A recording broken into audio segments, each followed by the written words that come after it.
la suficiencia de las Escrituras. Realmente creo que este es un tema vital. De hecho, confío en que inclusive después de que se hayan dado los mensajes y los hayan oído y puedan volver a escuchar los sermones a través de la grabación, porque creo que estas son cosas que deben volver a escuchar una y otra vez y dárselas a otras personas. No les voy a dar mi perspectiva acerca de las cosas, no voy a tratar de hablar de la suficiencia de las Escrituras desde un punto de vista filosófico o uno experimental, sino lo que voy a hacer, lo que quiero hacer, es que veamos juntos la palabra de Dios y veamos lo que dice acerca de su propia suficiencia. Y como iglesia y congregación cuyas vidas están edificadas sobre el fundamento de la palabra de Dios, este es un estudio muy, muy importante. Ahora, algo en particular ha disparado mi interés en este estudio y me gustaría hablar acerca de eso, si me permiten, por tan solo unos momentos. Yo creo que hay una estrategia fuerte, grande y algo sutil que se está desarrollando el día de hoy entre aquellos que se llaman a sí mismos cristianos evangélicos. Esto está siendo guiado y planeado de manera maestra por el archienemigo Satanás y tristemente está siendo adoptado por muchas personas en iglesias evangélicas. Esta es una estrategia sutil y fuerte que básicamente es un ataque en contra de la suficiencia de la palabra de Dios. Ahora, en toda época y tiempo, la palabra de Dios está bajo ataque. Y tenemos que ser algo cuidadosos y algo cautelosos y algo vigilantes para discernir cómo está siendo atacada. Yo creo que en la actualidad el ataque en contra de las Escrituras primordialmente viene de aquellos que niegan su suficiencia para todo asunto de fe y conducta. Una de las grandes declaraciones de la teología tradicional evangélica, es que las Escrituras son adecuadas para todo asunto de fe y conducta. Eso está siendo atacado en la actualidad. Permítame describirle lo que quiero decir mediante algunas ilustraciones desde diferentes ángulos. En primer lugar, en los últimos años en la Iglesia, ha llegado a haber entre los líderes de la Iglesia una gran preocupación con lo que podría llamar técnica administrativa mundana. Con todos los libros que se escriben acerca de corporaciones exitosas y estilos exitosos de administración y liderazgo y demás, la Iglesia se ha interesado en esto y realmente lo ha buscado como si fuera su vida misma. Hay muchos que se postran, por así decirlo, ante los dioses de la técnica administrativa mundana. Las iglesias están aprendiendo de esos métodos como si fueran las claves para edificar el reino de Dios. Y de una manera muy sutil, este es un ataque en contra de la facultad adecuada, la capacidad de las Escrituras, como si dijeran conocer la palabra de Dios y entender sus principios, y los principios que se enseñan ahí en relación con el crecimiento de la iglesia no son adecuados, y por lo tanto debemos acudir a las técnicas de administración y sistemas de éxito que el mundo usa en su ambiente corporativo y transferirlos a la iglesia si es que queremos que la iglesia realmente crezca y se desarrolle. Creo que este es un ataque sutil en contra de la suficiencia de la revelación de Dios en el área del asunto del crecimiento y desarrollo de la iglesia. En segundo lugar, otro ángulo que me ha preocupado recientemente es que hay muchas personas que creen que las Escrituras no proveen una dieta suficiente para los santos de la iglesia y que, junto con ellas, debe haber cierta cantidad de entretenimiento. Y las iglesias están gastando mucho dinero para entretener a la gente. Debido a nuestro anhelo por el entretenimiento en nuestra sociedad, hemos desarrollado algo así como una lista de celebridades cristianas. Estamos muy metidos en el entretenimiento, el cual está costándole a la iglesia, cuando usted incluye el entretenimiento de la televisión cristiana, billones y billones de dólares del dinero del Señor. Y en un sentido, esa es una concesión a esas personas que no creen que la enseñanza y el estudio y el aprendizaje y la aplicación de la palabra de Dios son una dieta lo suficientemente emocionante. De hecho, hay muchas personas que parecen estar más bien aburridas con las cosas de Dios reveladas en las Escrituras y realmente están en una necesidad, tienen una necesidad desesperada de algo de entretenimiento. Y en ello, creo yo, existe un ataque en contra de la suficiencia de la palabra de Dios para traer a la vida de los creyentes todo lo que se necesita, no solo para el asunto de la batalla espiritual, sino también para el asunto del gozo y satisfacción y plenitud en la vida. Otra área que me molesta mucho es el área, supongo que podríamos llamar misticismo o el ocultismo. Yo creo que entre los evangélicos, si usted ve de cerca, usted va a oír más de esto el martes por la noche cuando oiga de Dave Hunt. Pero yo creo que si usted ve de cerca el movimiento evangélico en la actualidad, usted va a encontrar que en muchos lugares la gente está preocupada, se está preocupando más y más con el ocultismo. No creen que es lo que es, pero de hecho eso es en realidad. Están metiéndose al mundo de los médiums y espíritus demoníacos y el diablo mismo porque están buscando poder sobrenatural, experiencias estáticas. Están buscando milagros y señales y maravillas. Hay escuelas que en la actualidad están enseñando cursos de señales y maravillas. Hay gente que está diciendo que nunca podemos alcanzar al mundo con el Evangelio, a menos de que podamos resucitar a los muertos y sanar a los enfermos, y poder hacer que descienda fuego del cielo y hacer todo tipo de cosas sobrenaturales. Peter Wagner recientemente dijo en la convención de universidades bíblicas americanas, cito, «El Evangelio simple ya no es adecuado sin señales y milagros», fin de la cita. No podemos alcanzar al mundo, él está diciendo, tan solo con la palabra de Dios. Tenemos que tener señales y milagros, y él está diciendo junto con muchos otros, acerca de encontrar la fuente de poder y entrar a poderes sobrenaturales para hacer milagros y crear estas señales y milagros. Hay aquellos que en la actualidad están promoviendo mantras cristianos, una especie de canto. Hay personas que están ofreciendo fórmulas para confrontar a Satanás, fórmulas para enfrentar a los demonios, confesión positiva y técnicas de visualización, en donde usted en cierta manera visualiza algo como una realidad, sea su curación, sea su auto nuevo, o la mujer que quiere una nueva casa, o alcanzar a cierto grupo para Cristo, o desarrollar un ministerio. Entre en este tipo de técnica de visualización de autohipnosis. Y este tipo de cosas todas son formas de magia ocultista. Están siendo practicadas supuestamente para adquirir poder divino, pero el poder que adquieren es el poder del enemigo. De hecho, esto podría ser llamado la nueva ciencia religiosa. Ahora hemos desarrollado una ciencia evangélica de la mente. Muchas de las personas se están metiendo en la manera de pensar oriental o hindú y creen que pueden capturar el poder del mundo oriental si tan solo se pueden meter en el paradigma de su manera de pensar. Hay una preocupación con este misticismo. El poder psíquico es cultivado. La gente está declarando autoridad sobre el diablo, autoridad sobre los demonios, autoridad sobre la enfermedad. Van por todos lados en el nombre de algún tipo de supuesto poder psíquico, mandándole no solo a Satanás y a sus fuerzas, sino también a la enfermedad, a las circunstancias negativas y otras cosas. Además, otra categoría en la cual vemos este tipo de abandono de la creencia en la suficiencia bíblica está en el área del matrimonio y la familia. Hubo una época en la que creíamos que la Biblia nos daba los principios adecuados para el matrimonio y la familia, que si estudiábamos la palabra de Dios podíamos vivir en la familia a plenitud, que el matrimonio podía ser todo lo que Dios jamás quiso que fuera si era vivido conforme a principios bíblicos. La familia puede ser todo lo que Dios quiso que fuera si es vivida conforme a principios bíblicos, pero ahora hay una proliferación de trucos y técnicas sexuales y simplemente una multitud de cosas que se añaden a las Escrituras para tratar de enfrentar los problemas familiares.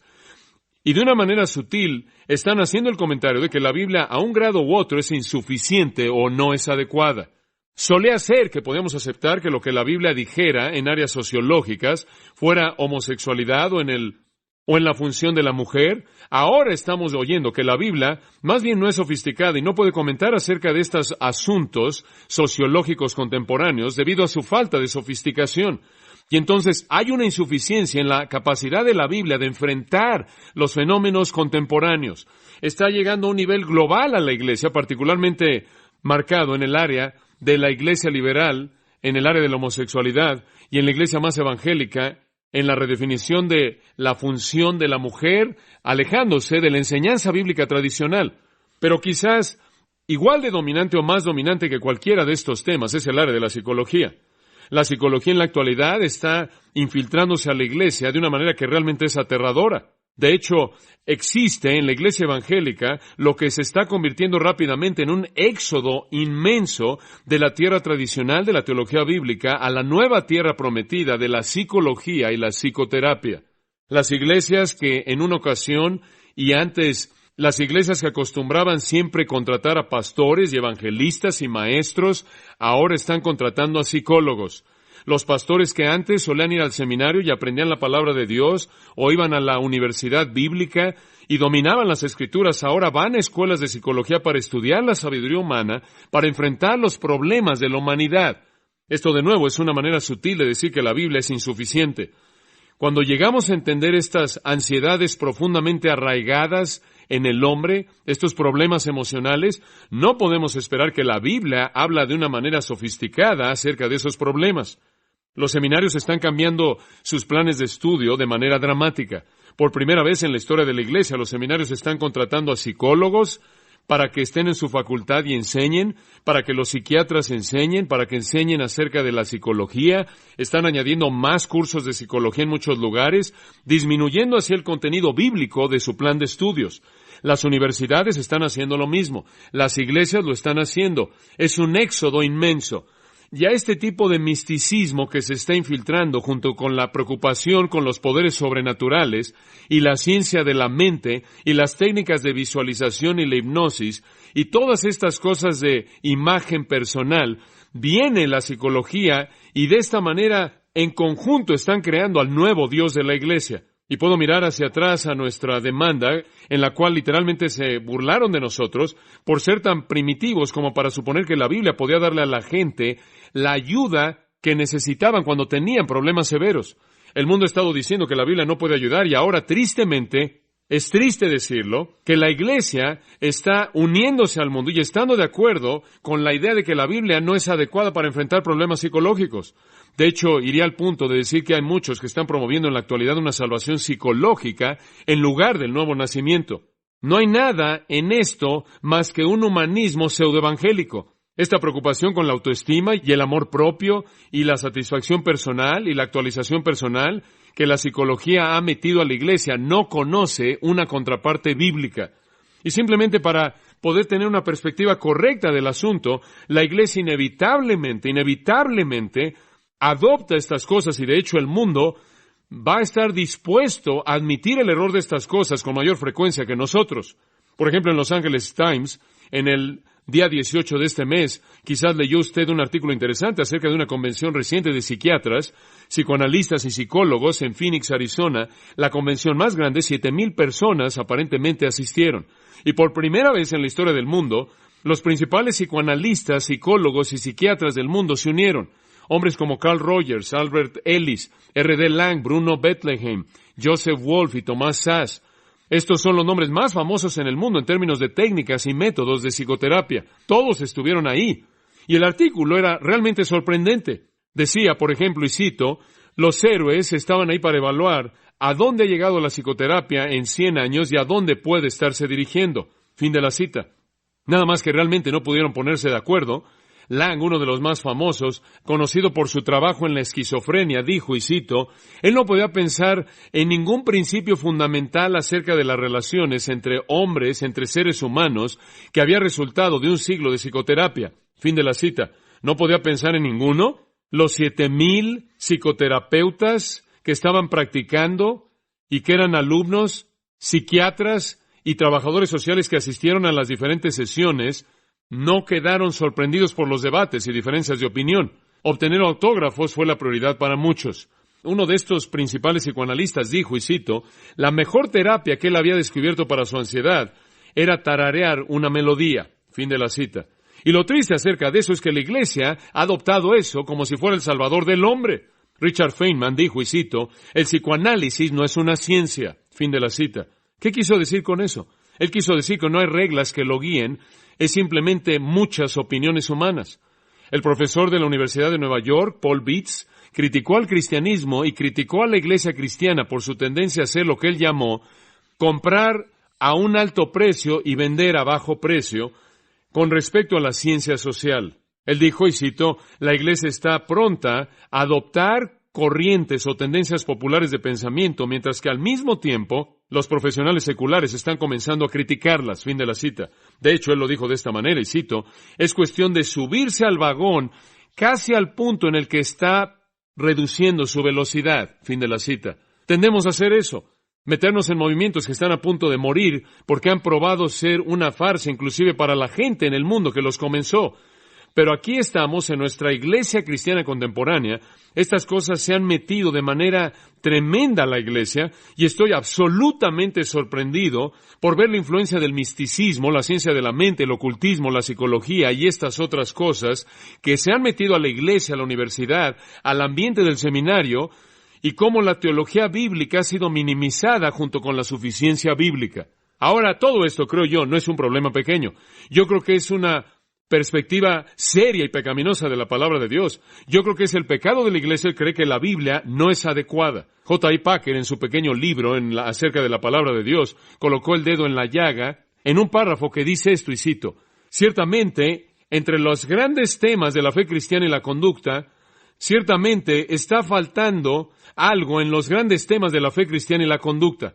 El observador externo nos ve que estamos tambaleándonos de técnica en técnica y de truco en truco, como muchos ebrios en una neblina sin saber quiénes somos o hacia dónde debemos ir. La predicación es nebulosa, las mentes están confundidas, los corazones aterrados, las dudas quitan la fortaleza, la incertidumbre paraliza la acción. A diferencia de los cristianos del primer siglo, quienes en 3 siglos ganaron al mundo romano, y esos cristianos que vinieron después, quienes fueron pioneros de la Reforma y el avivamiento puritano y el avivamiento evangélico y el gran movimiento misionero del siglo pasado, nosotros carecemos de certeza. Fin de la cita. Y la razón por la que carecemos de certeza es porque tenemos una perspectiva pecaminosa de las Escrituras. Ya no parecemos creer que la Biblia es suficiente para la vida y conducta de la iglesia. Ese es un pecado de proporciones monstruosas, negar la suficiencia de la palabra de Dios. Ahora, ¿cómo podemos responder esto? ¿Cómo podemos enfrentarlo? Y podría tomar un par de horas más para delinearle el problema, pero quiero enfrentar la situación. Voy a oír más acerca del problema el martes por la noche, pero podemos ir a la Biblia y encontrar ahí que es suficiente para toda la vida y conducta. Pero, ¿acaso podemos ir a la Biblia y encontrar ahí que es suficiente para toda la vida y la conducta? Y la respuesta, creo yo, es un sí resonante. Y la prueba viene de la autoridad más grande en todo el universo, quien es ningún otro que Dios mismo. Y lo que quiero que vea el día de hoy y el próximo día del Señor es el testimonio mismo de Dios acerca de la suficiencia de la palabra de Dios. Ahora, vamos a concentrarnos el próximo día del Señor en un solo pasaje, y ese será el Salmo 19. Y creo que ese es el pasaje más importante acerca de la suficiencia de las Escrituras en toda la Biblia. Pero en esta mañana quiero que simplemente veamos varios pasajes que van a fortalecer nuestro entendimiento de esta verdad vital. Ahora, le voy a dar muchos pasajes bíblicos. No espero que los busque, pero esto es muy, muy importante y muy básico. Entonces quiero que por lo menos los escriba y asegúrese de conseguir los sermones para que pueda escucharlos como referencia futura. Pero no trate de seguirme al buscarlos, puede perderse. Le voy a decir cuáles son los importantes para que los busque. Un buen lugar donde comenzar para darnos una especie de perspectiva general de lo que vamos a ver sería la segunda carta de Pablo a los Corintios. Y quiero mencionarle un versículo y citarlo y después hacer un comentario. Segunda de Corintios 3:5. Segunda de Corintios 3:5. Escuche lo que dice, muy corto, así que escuche con atención. Nuestra competencia viene de Dios. ¿Oyó eso? Nuestra competencia viene de Dios. Ahora, podremos predicar simplemente de esa declaración por mucho tiempo. Nuestra competencia, nuestra suficiencia no es de los hombres. Nuestra suficiencia no viene de la sabiduría humana. Nuestra suficiencia no viene de los recursos humanos. Nuestra suficiencia o competencia viene de Dios. Nuestra suficiencia o competencia, ¿qué quiere decir eso? Eso significa nuestra capacidad de vivir la vida en el plan de Dios al máximo nivel, y eso viene de Él. En otras palabras, nosotros, debido a que somos cristianos, vivimos en un ambiente en el cual los recursos para la vida son divinos. ¿Está claro? Son divinos. Vivimos en una esfera, en un estrato, en un nivel en el cual la sabiduría humana no nos puede alimentar, para el cual la sabiduría humana no puede proveer recursos. Ahora, quiero que entienda en lo que digo esta mañana, que no estoy diciendo que no hay nada fuera de la Biblia que no tiene valor alguno. Hay muchas cosas que tienen valor. La gracia común de Dios, esto es la gracia de Dios hacia todos los hombres, va a crear ciertas cosas en nuestro ambiente humano que son muy útiles. Pero cuando hablamos de asuntos de vida espiritual, todo lo que necesitamos conocer está revelado en la palabra del Dios vivo y nos es ministrado mediante el Espíritu a través de esa palabra. Y fuera de la palabra de Dios no tenemos que buscar una suficiencia que no es provista en las Escrituras. Ese es el pecado. No estamos diciendo que no hay nada en el mundo que no sea útil. Hay muchas cosas útiles en el mundo. Pero esos asuntos que tienen que ver con la vida espiritual y la conducta y el ministerio están en la palabra del Dios viviente y son suficientes. Nuestra suficiencia como creyentes viene de Dios. Entonces no decimos, bueno, este es un problema que no podemos enfrentar. Hombre, tienes un problema espiritual que la Biblia no toca. Más vale que encuentres alguna fuente de poder que esté allá afuera, más vale que te metas en algún tipo de actualización o visualización o psicoterapia o psicoanálisis o... Hombre, simplemente no podemos enfrentar esta. Si es un asunto espiritual, si tiene que ver con la vida de un creyente, si tiene que ver con la vida de la iglesia, si tiene que ver con el alma del hombre, las luchas del hombre, esas cosas que están en su vida que le traen dificultad, la Biblia puede enfrentar esas cosas y lo hace. Es suficiente. Otro versículo en 2 de Corintios está en el capítulo 9. De hecho, son partes de dos versículos, versículos 8 y 10. 2 de Corintios 9:8 dice, y escúchelo, simplemente escuche lo que digo con atención. Y quiero que ponga atención en los superlativos. De hecho, ¿por qué no abre su Biblia en 2 de Corintios 9:8? Para que pueda subrayarlos. Observe los superlativos aquí. 2 de Corintios 9:8. Y Dios... Y ahí de nuevo está nuestra suficiencia. Dios es nuestra suficiencia. Él es nuestra fuente. Dios puede, no hay límites en su capacidad. Dios puede hacer que toda gracia, ahora ahí está el primer superlativo, toda gracia, no solo alguna gracia, no solo la mayoría de la gracia, sino toda gracia. Él puede hacer que toda gracia abunde, ahí hay otro superlativo, otra palabra que habla de un grado superlativo. Él puede hacer que toda gracia abunde hacia vosotros para que, aquí viene otro superlativo, siempre, no algunas veces, no la mayoría del tiempo, sino todo el tiempo, tengáis todo lo suficiente. Ahí hay otro superlativo. Tengáis todo lo suficiente, no en algunas cosas, unas cuantas cosas o la mayoría de las cosas, sino en qué? En todas las cosas. Digo, es una declaración absolutamente sorprendente. Y cualquier persona que anda por todos lados diciendo, bueno, tú sabes, el evangelio simple simplemente no es suficiente. La palabra de Dios no es suficiente. Tengo esta y aquella filosofía y esta sabiduría humana y este enfoque. Esa persona no entiende que es un pecado contra la declaración de Dios mismo el que Él tiene la capacidad de hacer que toda gracia abunde hacia usted, de tal manera que usted siempre tenga todo lo suficiente en todas las cosas, y de nuevo, usted abunde, otro superlativo, y aquí viene otro, para toda buena obra, o todas las buenas obras. Superlativos absolutamente ilimitados. Y después el versículo 10 añade, siendo enriquecidos en todas las cosas, o en todo, y aquí viene de nuevo, con todo lo suficiente, lo cual causa que demos gracias a Dios, causa que expresemos gratitud a Dios. Los superlativos aquí son absolutamente impresionantes. Son impresionantes. Ahora, cuando alguien viene y dice que la Biblia simplemente no es suficiente, hombre, este es un tema que las Escrituras no pueden tratar. Bueno, las Escrituras no pueden entrar en esa cultura, hombre, necesitamos tener algún tipo de poder sobrenatural. Hombre, las Escrituras no son adecuadas, o cuando alguien dice, bueno, simplemente no tenemos las respuestas en el cristianismo para ese tipo de problemas más profundos. Y lo que hacemos al decir eso es que vamos en contra del testimonio de Dios en este mismo pasaje. Nuestro Dios tiene la capacidad de proveer los recursos para todas nuestras necesidades. Nuestra suficiencia entonces comienza con Dios y Dios es suficiente. Ahora ampliemos nuestro entendimiento de esa idea básica de que Dios es suficiente y que nuestros recursos tienen que venir de Él. Yo creo que los recursos que Dios nos da vienen a través del Espíritu de Dios y la palabra de Dios. Y el enfoque, particularmente en la actualidad, está en la palabra de Dios. Y escuchemos algunos de los testimonios de las Escrituras conforme consideramos este pensamiento. En primer lugar, y simplemente escuche con atención y escriba las Escrituras para que pueda consultarlas después. Cuando Jesús habló de la santificación total de un creyente, esto es, la santidad completa de un creyente, la separación completa del pecado, Él dijo esto al Padre en Juan 17:17. Santifícalos en tu verdad. Ahora, la palabra santificar significa apartar del pecado, santo, separado para Dios. Tiene la idea de perfección espiritual, de estar espiritualmente completo, para que lleguemos a la totalidad de estar en Cristo, para que nuestro crecimiento espiritual llegue a su totalidad, a su máximo nivel. Y Él dice, oh Dios, hazlos puros, hazlos santos, apártalos del pecado para ti mismo y hazlo mediante tu verdad. Y después dice en el mismo versículo, tu palabra es verdad. Concluimos entonces de manera muy obvia que la santidad plena del creyente es la obra de la palabra de Dios. Es la obra de la palabra de Dios. No es la palabra de Dios más algo más. Eso es lo que hacen las sectas. Eso es lo que las sectas han estado diciendo durante años.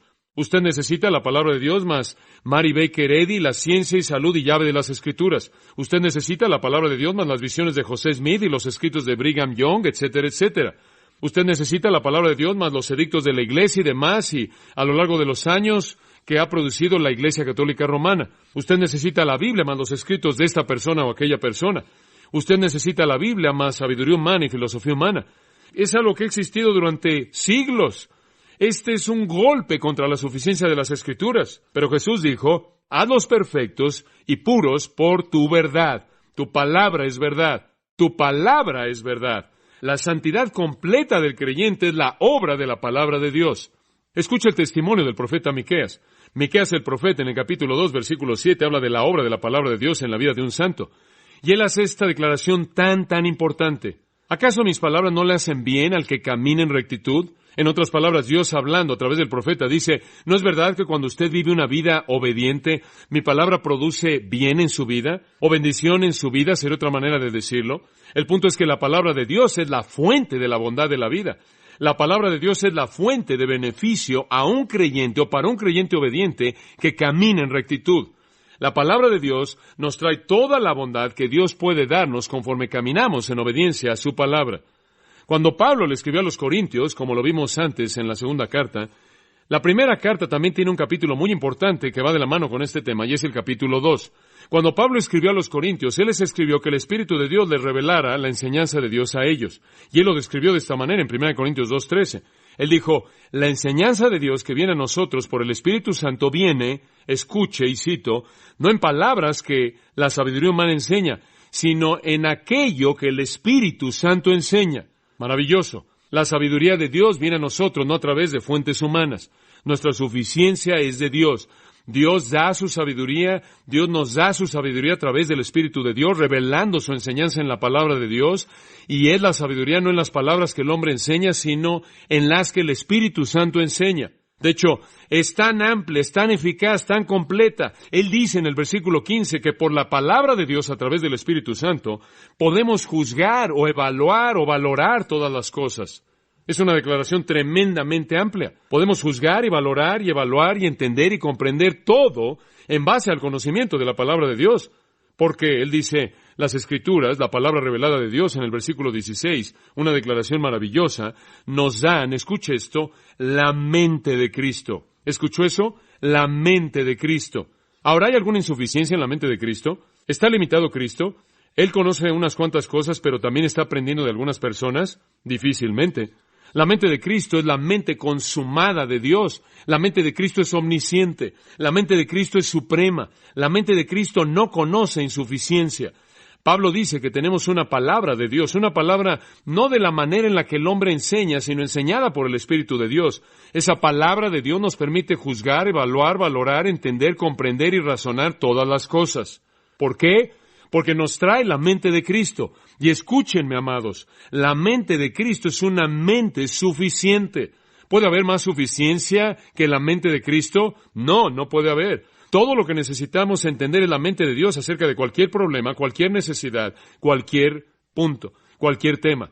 Todo lo que necesitamos es entender cómo es que Dios lo ve, cómo Dios piensa acerca de eso y lo que Dios dice al respecto, y eso es suficiente para nosotros. En Marcos capítulo 12, versículo 24, Jesús afirmó algo muy importante. De una manera inversa, Jesús dijo que conocer las Escrituras es experimentar, y aquí viene la cita, el poder de Dios. Jesús estaba diciendo, conocer las Escrituras es experimentar el poder de Dios. Ahora escuche, la gente dice que quiere poder. Dicen que no les podemos dar nada más la Biblia. No tiene suficiente poder, tenemos que hacer señales y milagros. Dicen que no podemos simplemente esperar que la gente viva la Biblia. Tenemos que tener cierto poder sobrenatural sobre los demonios y poder sobre el diablo y poder sobre la enfermedad y poder sobre esto. Y tenemos que estar atando esto y llamando aquello y demandando esto y demandando aquello y en cierta manera con este tipo de manera de pensar controlar nuestro ambiente. Pero las Escrituras dicen que conocer las Escrituras es experimentar el poder de Dios. Cuando Jesús fue a enfrentar al diablo, cuando el diablo vino a tentar a Jesús en el monte y el diablo lo tentó, ¿qué hizo? ¿Cómo es que Jesús enfrentó a Satanás? Le dijo, te ato, te condeno, te envío al pozo. ¿Le dio algún tipo de fórmula como esa? ¿Cómo es que él enfrentó al diablo? Muy simple. Él lo enfrentó en 3 diferentes tentaciones y en cada caso él hizo ¿qué? Él dijo, escrito está. Ahí está la fórmula. El poder de Dios fue expresado en la palabra de Dios y cuando esas 3 tentaciones se acabaron, la Biblia dice que el diablo le dejó. El diablo le dejó y ángeles vinieron y le servían. El poder no está en algún tipo de control mental místico. El poder está en la palabra de Dios. Cuando usted habla la palabra de Dios, cuando usted vive por la palabra de Dios, cuando cree la palabra de Dios, hay suficiencia ahí. El poder de Dios para enfrentar cualquier necesidad viene de la palabra de Dios activada en el creyente por el Espíritu Santo. Ahora piense en otro pasaje conocido que habla acerca de lo mismo en Hebreos, uno muy conocido. Hebreos 4:12. Permítame recordarle lo que dice. Porque la palabra de Dios es viva y eficaz o activa y más cortante que toda espada de 2 filos. Usted habla de un arma, le voy a decir algo. El arma más grande, más poderosa que existe es la palabra de Dios. Es más cortante, más filosa que cualquier otra arma. Eso es lo que el escritor está diciendo. No hay un arma como la palabra, no existe otra igual. Penetra hasta partir el alma y el espíritu. En otras palabras, entra al corazón y al alma y a la naturaleza de una persona. No solo puede llegar a las profundidades del alma y el espíritu, sino también de las coyunturas y los pensamientos, sino también de las coyunturas y la médula y puede juzgar los pensamientos y las intenciones del corazón. La gente dice, hombre, ese es un problema tan profundo, más vale que acudas a la psicoterapia. Hombre, ese es un problema tan profundo, más vale que vayas aquí con esta persona que tiene un ministerio de atar al diablo y que te saque esos demonios. O ese es un problema realmente profundo, eso es demasiado para nosotros. Más vale que te enviemos a alguna clínica en algún lugar. Más vale que te vayas a un ambiente diferente porque no podemos enfrentar eso. Escuche, la palabra de Dios es viva, es activa, es poderosa. Es más cortante que cualquier otra arma y va a llegar a una profundidad, va a entrar a una profundidad y va a cortar de una manera tan limpia y tan veraz por encima de cualquier otra cosa que existe para revelar los pensamientos e intenciones más profundos del corazón humano. De tal manera que el versículo 13 dice, todas las cosas están abiertas y desnudas. Va a ser lo que el psicoanálisis nunca hará. La palabra de Dios abre el alma, penetra, rompe el corazón, revela. Es suficiente para penetrar hasta la parte más profunda del alma de una persona. Y estoy en contra de aquellos que niegan que la palabra de Dios hace lo que dice que hace. Y esto es el poder. La palabra de Dios tiene el poder, y lo afirmamos, tiene el poder de penetrar con mayor profundidad que cualquier otra cosa. Yo creo que decir que la Biblia, la palabra del Dios viviente, no puede enfrentar un problema es pecar contra Dios. ¿Puede haber más suficiencia que la mente de Cristo y la palabra del Dios vivo? Jesús también dijo, y esto está en Lucas 11:28, bienaventurados los que oyen la palabra de Dios y la guardan, o la obedecen. Lucas 11:28. Ahora, ¿qué quiso decir con eso? Lo que dijo es que toda suficiencia espiritual se encuentra en oír y obedecer la palabra de Dios.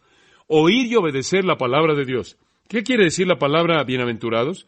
Bueno, creo que pensamos en la palabra bienaventurados como una especie de emoción momentánea. El concepto de bienaventurado significa un estado de bienaventuranza, de vida. Un estado de vida de bienaventuranza. Esto es una vida de paz, gozo, vida con significado, valor, vida con esperanza y satisfacción, vida de felicidad. Una vida satisfecha, feliz, significativa, le pertenece a aquellos que oyen la palabra de Dios y la obedecen. Y eso, querido amigo, es el testimonio que viene de los labios de Jesús. La obediencia a la palabra de Dios es la puerta a la suficiencia. Es una puerta a una vida de bendición. Esa es la respuesta. En las últimas 2 semanas tuve la oportunidad de hablar con una mujer 2 veces, una vez en persona y una vez por teléfono. Ella tiene una enfermedad mortal. Está cerca de la muerte y es muy querida y una dama muy preciada. Ella dijo, estoy viviendo en terror absoluto, estoy tan aterrada, tengo tanto miedo. Y le dije, ¿por qué tiene miedo? Ella dijo, me da miedo que no voy a ir al cielo. Yo le dije, pero usted cree en el Evangelio, ¿no es cierto? Sí. ¿Y ha comprometido, ha entregado su vida a Cristo? Sí. ¿Y su deseo más profundo es obedecerle? Sí. ¿Y lo ama? Sí. Bueno, ¿de qué tiene miedo? Bueno, cuando me diagnosticaron por primera vez esta enfermedad, maldije a Dios y temo que no me va a poder perdonar y que Él no me va a perdonar y me voy a ir al infierno por lo que hice. Hice algo terrible, terrible. Le hablé a Dios y usé palabras profanas. Ahora, ¿qué le va a decir usted a una persona así que está al borde de la muerte? Digo, que la muerte está quizás a días de distancia. Bueno, ese es un problema muy profundo, necesita algo de análisis. O más vale que ate al demonio de la duda. Entonces tengo la fórmula para que usted pueda hacer eso, o más vale que visualice, simplemente visualícese a sí misma en el cielo, simplemente, bueno, eso es lo que está siendo promovido en la actualidad y nos reímos ante eso, pero eso es algo bastante serio para algunas personas. No, ¿sabe usted lo que le dice a alguien así? Primero le dije, permítame citarle un pasaje de las Escrituras. Aún si hizo eso, aún si maldijo a Dios, hubo alguien que maldijo a Dios aún más que usted, y su nombre fue el apóstol Pablo, quien fue un blasfemo. Y le cité 1 Timoteo 1:12 y en adelante, como Pablo dijo que el Señor me tuvo por fiel poniéndome en el ministerio, habiendo yo sido antes blasfemo, injuriador, y él dice que yo estoy seguro de una cosa, y esta es palabra fiel y digna de ser aceptada, que Cristo Jesús vino al mundo a salvar a los pecadores, de quienes yo soy el primero. Y yo le señalé que la razón por la que Pablo dio ese testimonio de ser el primero de los pecadores fue para que él pudiera ser presentado como un ejemplo para todo el mundo de que si Dios podía salvar al pecador más grande, él también podía salvar a los que no eran tan grandes. Y yo le dije, Dios salvó al peor blasfemo sobre la faz de la tierra, quien peleó en contra de Jesucristo mismo, quien persiguió y mató a sus santos amados, y si Él lo puede perdonar, Él puede perdonarla a usted. Hubo gran esperanza en su voz, y después en la primera ocasión le había hablado de algunos pasajes de las Escrituras que hablan del perdón completo que le pertenece a los creyentes. Como puede ver, la respuesta para alguien que está enfrentando ese tipo de ansiedad es simplemente abrirles la palabra del Dios vivo, en la cual creen y la cual leen y oyen y es activada en ellos por el Espíritu viviente de Dios. No hay insuficiencia ahí. E inclusive para alguien que está al borde de la muerte, puede haber una vida de bendición si está la confianza en la palabra del Dios vivo. Santiago también da testimonio de la suficiencia de las Escrituras. Santiago dice, el que obedece la palabra de Dios y la llama, me encanta esto, la ley perfecta. ¿Qué significa perfecta? ¿Cuál es otra palabra para perfecta? Completa. La ley completa. ¿Está incompleta? ¿Está incompleta la Biblia? Difícilmente. De hecho, al final dice, si añades algo a esto, se te añadirán las plagas que aquí están escritas. No, la Biblia es la ley completa. Santiago 1:25, la ley perfecta, hermoso pensamiento. Él la llama la ley real en el 2º capítulo, la ley perfecta. Y él dice, cualquier persona que obedece la ley perfecta, Santiago 1:25, será bendito. De nuevo, bendición, satisfacción, plenitud. Todo lo que pertenece a la vida y a la conducta para un creyente está encerrado en la palabra de Dios. Nuestra suficiencia espiritual viene de Dios. Es ministrada de la palabra de Dios por el Espíritu al corazón de un creyente. Escuche el testimonio de Lucas al escribir el libro de los Hechos.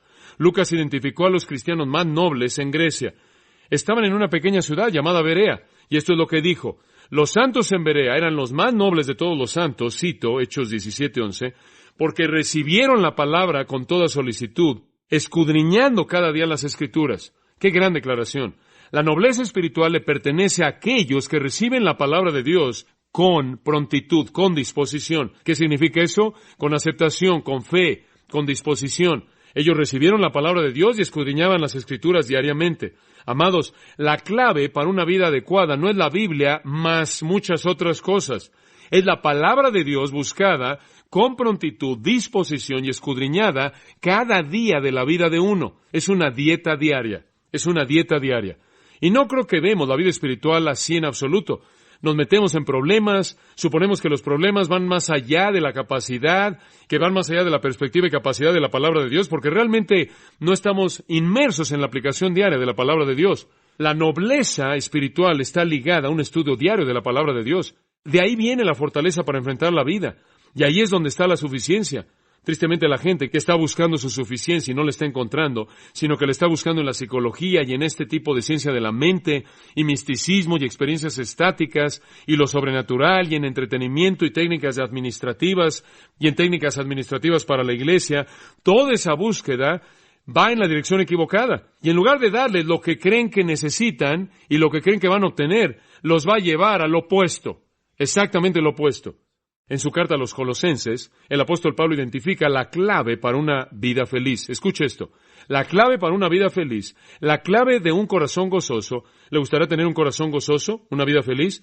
¿Le gustaría tener un espíritu que canta, simplemente que canta todo el tiempo porque está tan contento? ¿Buenas relaciones con todo mundo? ¿Un matrimonio absolutamente rico y estable? ¿Una vida familiar totalmente satisfecha y un empleo que disfruta? Digo, ahí está todo. Todo. Todo. Colosenses 3:16 depende de esta frase. La palabra de Cristo more ¿en qué? en abundancia en vosotros. Ahí está. Y a partir de eso fluyen estas otras cosas. Escúchelas de nuevo. Una vida feliz, un corazón gozoso, un espíritu que canta, buenas relaciones, un matrimonio estable, rico, una vida familiar satisfactoria y un empleo satisfactorio. Todo está encerrado en dejar que la palabra de Cristo more en abundancia en usted. Dice usted, ¿quieres decir que solo la Biblia puede proveer todo eso? Claro, para eso está. El boleto para la vida llena del Espíritu es la mente controlada por la palabra. La mente controlada por la palabra, lo cual lleva a la suficiencia y a la aptitud, a la capacidad. Escuche las palabras de Pedro en 1 Pedro 2:2. Desead como niños recién nacidos la leche espiritual no adulterada para que por ella crezcáis. El crecimiento espiritual, la madurez espiritual, la fortaleza espiritual, el proceso de maduración, el moverse hacia la semejanza a Cristo, está ligado a su deseo de la palabra de Dios. Usted va a crecer mediante la palabra de Dios. Y crecer realmente es desarrollar la fortaleza para enfrentar la dificultad.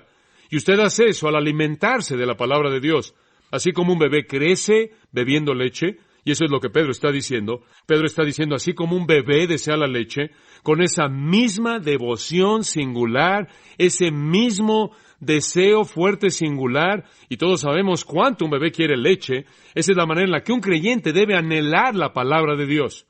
Cuando su corazón busque eso y desea eso diariamente, usted hallará fortaleza espiritual. La palabra provee todo recurso espiritual necesario para ser fortalecido. Y después Pedro añadió esto en su segunda epístola. Segunda de Pedro 1:3, una de las grandes declaraciones de este tema en todas las Escrituras. Él dice, según el poder divino de Dios, Él nos ha dado, escuche esto, todas las cosas que pertenecen a la vida y a la piedad. ¡Qué declaración! El poder divino nos ha dado no solo algunas cosas, sino todas las cosas que pertenecen a la vida y a la piedad. Y después Él dice, mediante el conocimiento de aquel que nos ha llamado a la gloria y virtud. Cuando llegamos a conocerlo, y Él es revelado a través de su palabra, estamos disfrutando de los recursos que nos permiten, que nos capacitan para poder enfrentar cualquier cosa. Tenemos todas las cosas que pertenecen a la vida y a la piedad. Amados, todo lo que necesitamos para la vida, todo lo que necesitamos para la piedad, todo lo que necesitamos en toda nuestra vida cristiana está encerrado en la palabra de Dios. Y usted se pregunta, ¿por qué siempre enseña la Biblia? ¿Por qué siempre estudiamos la palabra de Dios? Porque ¿a dónde más vamos a ir para encontrar suficiencia espiritual? Todo lo demás es superfluo. A través del conocimiento de Él, a través del conocimiento de aquel que nos llamó, y Él se revela a sí mismo en su palabra, viene todo lo que necesitamos para la vida y la piedad. Y le voy a decir algo, me entristece de manera constante cuando la gente inventa esta idea de que la Biblia no es suficiente y tenemos que estudiar todas estas cosas y encontrar todas estas otras técnicas para poder disfrutar de los recursos necesarios. La palabra de Dios, activada por el Espíritu de Dios, es suficiente para la vida y la piedad.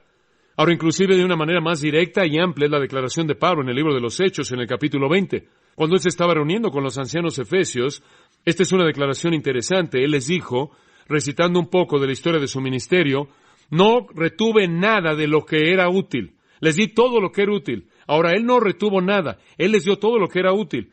Y ellos eran simplemente como nosotros. Ellos tenían todos los problemas que tenemos. Ellos tenían todas las luchas en su vida que tenemos.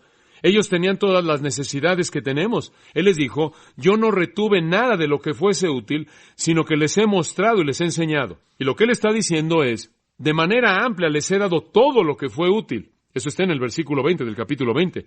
Después en el versículo 27 nos dice qué fue. No he dejado de declararos todo el consejo de Dios.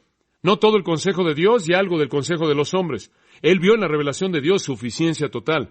Y después más adelante, diciéndoles a ellos en el versículo 32, les dice, así que os encomiendo a Dios y a la palabra de su gracia, la cual puede sobreedificaros, la cual tiene poder para sobreedificaros. ¿Es suficiente? ¿Es la Biblia suficiente para edificarnos? ¿Es suficiente para satisfacer, para enfrentar toda vicisitud, lucha, necesidad y ansiedad de la vida humana? Claro que sí. Y alguien que dice que no lo es, sea de manera explícita o por implicación, peca, comete un pecado contra Dios porque llama a Dios un mentiroso. Y ese no es un acto pequeño, sino de hecho un acto de traición seria. No, dice él, yo los encomiendo a la palabra de su gracia, la cual tiene el poder para sobreedificaros y daros herencia entre los santificados. La palabra es todo lo que necesita. La palabra es lo que es útil. La palabra fortalecerá. A los colosenses, Pablo les dio una declaración que debemos recordar. Colosenses 2:3. En Cristo están escondidos todos los tesoros de la sabiduría y del conocimiento. Yo no dije eso, Él lo dijo. Eso incluye todo. Todo lo que usted necesita acerca de la sabiduría y conocimiento lo va a encontrar en Cristo. Entonces ningún creyente debe estar buscando en ningún otro lado. En el versículo 4 de Colosenses 2, Él dice, no sea que alguno os engañe con palabras persuasivas. No dejen que el mundo los engañe con sus palabras persuasivas. Todos los tesoros de la sabiduría y del conocimiento están en Cristo. Y estamos, dice en el versículo 7, arraigados y edificados en Él. Estamos arraigados en Él y vamos a ser edificados en Él. Es casi como si fuera la palabra de Pablo a los Gálatas. Habiendo comenzado en el Espíritu, ¿van a ser perfeccionados en la carne? ¡No! Fueron arraigados, establecidos en Él, y van a ser edificados en Él y establecidos en la fe, como fueron instruidos a partir de la palabra. Todos los tesoros de la sabiduría y del conocimiento se encuentran en Cristo, en el Cristo que está revelado en la palabra. Y por lo tanto Él dice en el mismo capítulo, versículo 8, guardaos, no sea que alguno os engañe a través de filosofía y huecas sutilezas, según las tradiciones de los hombres, según los rudimentos del mundo, esto es las filosofías e ideas del mundo, y no según Cristo, porque versículo 10 dice, vosotros estáis completos en Él. En Él están todos los tesoros de la sabiduría y del conocimiento, y están completos en Él. Entonces manténganse alejados de la filosofía humana. No puede hablar acerca de asuntos espirituales. Puede hablar de algunas cosas y puede ser útil en los aspectos prácticos de la vida, pero cuando hablamos de la dimensión espiritual y las necesidades del corazón y el alma y la mente del hombre a su nivel más profundo, para aquellos de nosotros que conocemos a Dios, solo Dios provee nuestra suficiencia a través de su palabra. Juan añade un testimonio muy fuerte al testimonio de Pedro y Pablo y Santiago y Lucas y Jesús y otros. Escuche lo que Juan dice en 1 Juan 2:20. Mas vosotros tenéis la unción del Santo, escuche esto, y sabéis todas las cosas. ¿Qué declaración? ¿Qué quieres decir con todas las cosas?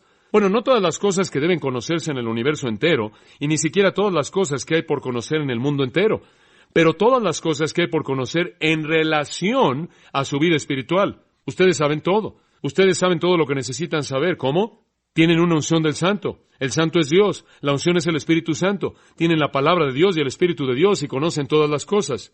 ¡Qué declaración! Y él afirma que los cristianos conocen la verdad mediante la revelación en la palabra de Dios en el versículo 21.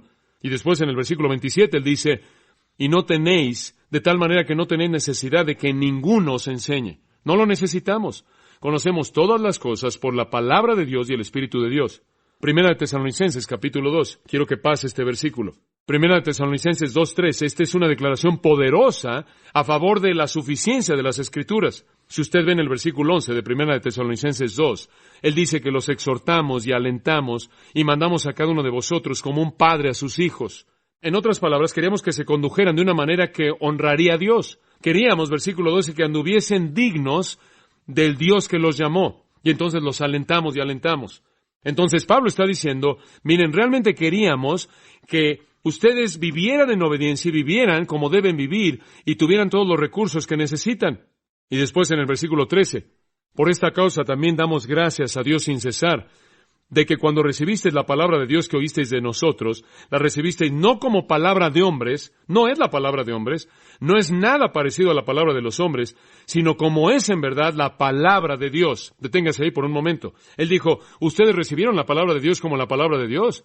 Él añade entonces, la cual obra en vosotros los que creen. Obra. Literalmente lleva a cabo su obra en aquellos de ustedes que creen. Ahora escúcheme. Hay una obra y es la obra de madurar. Es la obra de maduración, de fortalecimiento, de edificación, una obra de crecimiento, una obra de llevarlo usted a la semejanza a Cristo. Esa obra es una obra que solo puede ser hecha por la palabra de Dios y el Espíritu de Dios.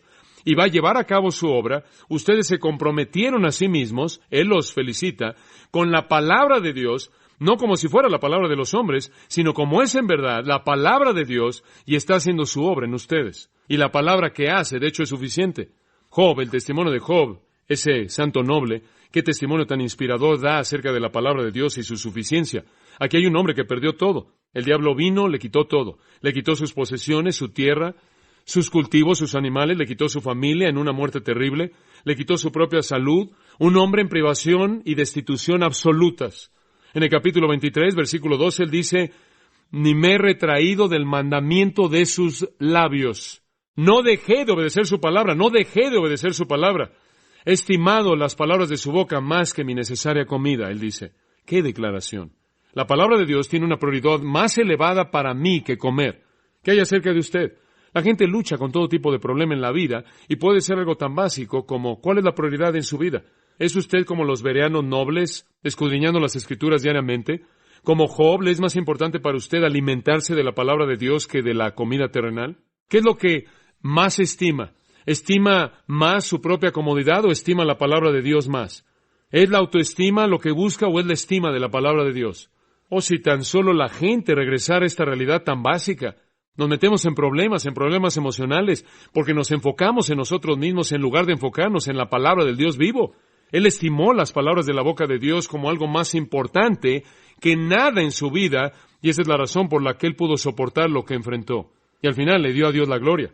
Quiero que vea otro pasaje del Antiguo Testamento. Pase en su Biblia Deuteronomio capítulo 6 y después un pasaje de nuestro Señor después de ese, y vamos a una palabra final de Pablo. En Deuteronomio 6 tenemos la declaración doctrinal básica de Israel. Versículo 4. Jehová nuestro Dios, Jehová uno es, llamarás al Señor tu Dios con todo tu corazón, con toda tu alma y con todas tus fuerzas. Esa fue la verdad medular de toda la teología en la tierra de Israel y entre el pueblo de Dios. Eso era lo que Dios quería que supieran. Ahora, eso no era todo lo que había. Ese fue el resumen de la ley. Fue el resumen. El Señor nuestro Dios uno es, pero hubieron muchas otras cosas que eran verdad también acerca de Él. Esto está resumido. Y debes amar al Señor tu Dios con todo tu corazón, alma, mente y fuerzas. Esa fue una manera simple de expresar una multitud de mandatos que Dios había establecido. Pero toda la ley fue reducida y resumida en esto. La palabra de Dios entonces es la clave. Y estas palabras, dice él en el versículo 6, la ley de Dios, la palabra de Dios revelada, la cual te mando este día, estará en tu corazón y se la enseñarás a tus hijos, y hablarás de ellos cuando te sientes en tu casa, y cuando te levantes, y cuando andes por el camino, y cuando te acuestes, y cuando te levantes, y las atarás como una señal a tu mano, y estarán como señales entre tus ojos, y las escribirás en los postes de tu casa y en tus puertas. En otras palabras, tomas la palabra de Dios y se las enseñas a tus hijos, y hablas de ella cuando te levantas, cuando te sientas, te acuestas y vas por el camino. Escríbela en tu mano, escríbela en tu cabeza, escríbela en tus puertas. A donde quiera que vayas, siempre estás consciente de la palabra del Dios vivo. Esta es la clave para vivir. Este es el diseño de Dios para la vida que Él le dio a su pueblo. Las Escrituras eran suficientes. Debían ocupar toda su atención como la fuente de todo. Y después, un pasaje fascinante y algo conocido en Lucas 16, en donde nuestro Señor da su testimonio acerca de la suficiencia de las Escrituras. En Lucas 16 Jesús cuenta de Lázaro, el mendigo, lleno de llagas, y el hombre rico. Recordará usted que Lázaro murió y fue al seno de Abraham en lugar de la bendición. El hombre rico murió y se fue al fuego y fue atormentado. Y el hombre rico dijo, no quiero que mis hermanos vengan aquí, o no quiero que mis hermanos vengan aquí. Versículo 28, tengo 5 hermanos, Lucas 16. Necesito ir y decirles, no sea que vengan a este lugar de tormento. Y Abraham le dijo, a Moisés y a los profetas tienen, óiganlos. Tienen a Moisés y a los profetas, eso es la palabra de Dios. Que lean la palabra de Dios. Oh, dijo él, no, padre Abraham. Si uno fuera de ellos de los muertos, se arrepentirán. Digo, esto es evangelismo espectacular. Acabo de regresar del infierno y quiero decirles, no vayan ahí. Esto es algo pesado. Si tan solo pudiera regresar de aquí y predicar, se arrepentirían. Esa es la perspectiva de aquellos que buscan la afirmación sobrenatural. El evangelio simple no es suficiente. Tenemos que tener señales y maravillas y resurrecciones, de lo contrario nunca podremos convencer a la gente. Y el versículo 31, Jesús, que podía resucitar a los muertos y que resucitó de los muertos y probó esta verdad, si no oyeren a Moisés y a los profetas, tampoco se persuadirán aunque uno se levantare de los muertos. Y él fue prueba viva de eso. Usted no necesita milagros. ¿Por qué? Porque la palabra de Dios es lo suficientemente poderosa. La suficiencia de las Escrituras, es suficiente. Es todo suficiente en relación a todo asunto del alma del hombre, en relación con Dios y en relación con otros hombres. La clave, claro, es creerla y obedecerla, estudiarla. Hemos estado diciendo eso durante años y lo volvemos a decir con gusto, con gusto. ¿Es la Biblia suficiente? Un pasaje final lo resume todo. Segunda de Timoteo 3. Segunda de Timoteo 3. Escuche este testimonio. Ni siquiera voy a decir mucho de él. Simplemente voy a dejar que hable. Segunda de Timoteo 3:15 es de hecho, es el testimonio más grande en el Nuevo Testamento acerca de la suficiencia de las Escrituras. Segunda de Timoteo 3:15. Y que desde la niñez, Pablo le dice a Timoteo, has sabido las Sagradas Escrituras, las cuales te pueden hacer sabio para la salvación por la fe que es en Cristo Jesús. Escuche, ¿son suficientes las Escrituras para salvar? Es correcto, son suficientes para salvar. No se necesita nada más. Has conocido las Sagradas Escrituras, las cuales te pueden hacer sabio para la salvación. Además, toda la Escritura es inspirada por Dios y es útil para enseñar, redarguir, corregir, instruir en justicia. Escuche eso. Las Escrituras proveen doctrina, toda la enseñanza que necesitamos. Redarguir, corregir. Redarguir significa deja de hacer eso. Corregir significa comienza a hacer esto. E instruir en justicia es tomar un paso más hacia adelante. Puede convertir a la gente y apuntarla al camino correcto. Pero ¿qué tan suficiente es? Observe el último versículo, versículo 17. A fin de que el hombre de Dios sea ¿qué? Perfecto, completo, enteramente preparado para toda buena obra. ¡Qué declaración tan amplia! ¿Es suficiente? Sí. La Biblia es suficiente para hacerlo sabio para la salvación. Es suficiente para darle la doctrina, la reprensión, la corrección y la instrucción necesaria para justicia. Es suficiente para hacer a un hombre de Dios perfecto, enteramente preparado para toda buena obra, sin que le falte nada. La palabra de Dios es absolutamente suficiente. Hace algunos años atrás, Maud Fraser Jackson escribió estas palabras, escúchelas, y cito: ¿Qué si digo que la Biblia es la santa palabra de Dios, completa, inspirada, sin error? Pero deje que sus páginas queden sin ser leídas diariamente y no aprenda ahí de la ley de Dios. ¿Qué tal si no voy ahí a buscar la verdad de la cual hablo para encontrar guía en este camino terrenal? ¿Importa lo que digo? Fin de la cita. Palabras potentes. Y la respuesta es no importa. Usted puede decir que la cree, pero si usted no la estudia, si usted no va ahí a buscar la verdad de la cual usted habla, entonces no importa lo que dice. La palabra de Dios debe ser creída y debe ser obedecida, y ahí está la suficiencia. Inclinémonos en oración. Te damos gracias, Padre nuestro, por este día que nos has dado para adorar. Y sabemos que tú mismo has dicho, he exaltado mi palabra sobre todo mi nombre, y si tú eres suficiente, y tú lo eres, entonces tu palabra también debe ser suficiente. Gracias por una Biblia completa que no deja nada fuera, las verdades de la cual nos pueden llevar a ser un hombre perfecto, enteramente preparado para toda buena obra, la verdad de la cual nos puede traer una vida de bendición en toda dimensión. Padre, salva a tu iglesia del pecado horrendo de creer que tenemos una Biblia insuficiente. Y, Señor, oremos por toda necesidad de toda vida el día de hoy, que la suficiencia de la palabra de Dios en el poder del Espíritu de Dios sea aplicada a toda vida, por causa de Cristo. Amén.